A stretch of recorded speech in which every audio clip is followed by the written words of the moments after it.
Didier Deschamps, alors danseur, chorégraphe, anciennement directeur du théâtre Chaillot, revient sur son histoire lorsqu'il était notamment jeune danseur apprenti.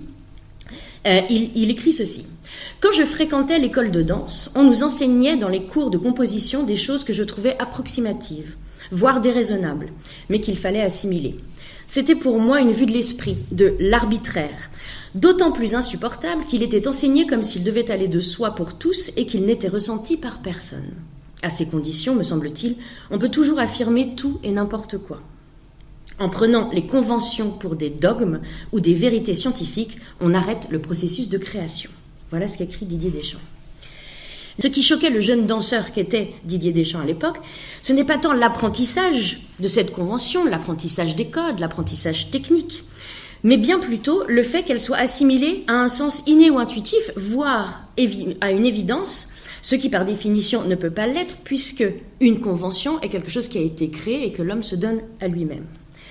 Le risque que représente le fait d'assigner à une convention, à un code, une valeur de vérité naturelle est de finir par tomber dans l'absurde lorsque ces conventions, arbitraires par définition, sont prises en flagrant délit d'incohérence les unes par rapport aux autres.